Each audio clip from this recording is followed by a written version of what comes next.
যে কথাগুলো বলেছেন, যেমন তিনি লোকসভা নির্বাচনের সময় বলেছেন আমরা 70 ওরা 30, মানে মুসলিমরা ওখানে 70, হিন্দুরা 30, আমরা চাইলে ভাগীরথীর জলে ভাসিয়ে দেব। তারপরে হুমায়ুন কবির বললেন যে এটা আমার কথা ছিল না, এটা মমতা ব্যানার্জির কথা ছিল।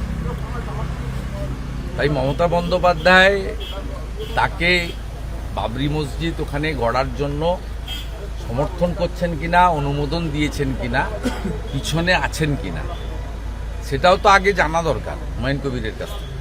হুমায়ুন কবির বলেছেন যে যে উগ্র মৌলবাদী রাজনীতি করেছেন তিনি ইউসুফ পাঠানকে জেতানোর জন্য, অদিত চৌধুরীকে বা বিজেপিকে হারানোর জন্য, তিনি বলেছেন যেটা আমি করিনি, আমাকে দিয়ে করানো হয়েছে। অতএব এই বিষয়টা আগে পরিষ্কার করা দরকার। আর মুর্শিদাবাদ জেলায় হিন্দুরা যেভাবে সংখ্যালঘু বলে অত্যাচারিত হয়েছেন বা হচ্ছেন,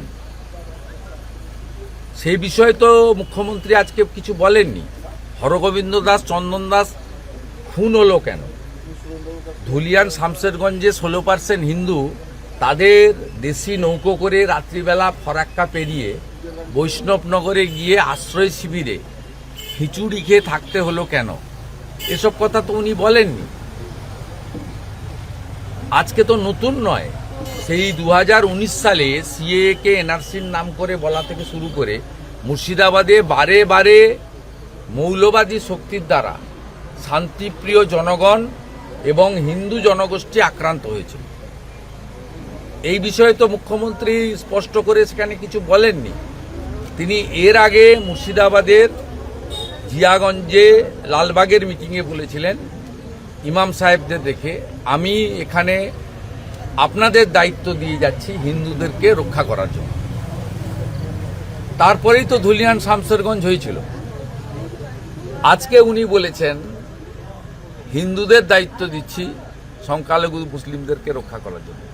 আমরা যারা রাষ্ট্রবাদী, জাতীয়তাবাদী, তাদের সঙ্গে তো আমাদের কোনোদিন সংঘাত ছিল না। আমাদের সংঘাত তো পিএফআই, সিমি, আনসারুল বাংলা, হিজবুল মুজাহিদিন, এই ধরনের জঙ্গি গোষ্ঠী যারা ভারতকে বিশ্বের মানচিত্র থেকে নষ্ট করতে চায়, যারা পাহেলগামের মতো ঘটনা ঘটাতে চায়। আপনি এই নন্দীগ্রামে বলুন 2021 সালে মিথ্যে করে আপনাদের কোনো সংবাদ মাধ্যম মুখ্যমন্ত্রীকে খুশি করার জন্য শুভেন্দু অধিকারী হেরে গেছে বলে প্রচার করেছিলেন। তারপরে বিকেল থেকে কি অত্যাচারটা এখানে নন্দীগ্রামে হয়েছে সাধারণ মানুষ হিন্দুদের উপরে, এটা এখানকার মানুষ দেখেছে।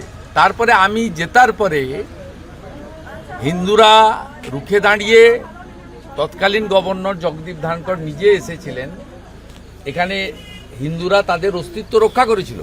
তারপর থেকে 23-এর পঞ্চায়েত বলুন, 24-এর লোকসভা নির্বাচন বলুন, এবং সম্প্রতি সমবায় সমিতি নির্বাচনে 2-3টি ছাড়া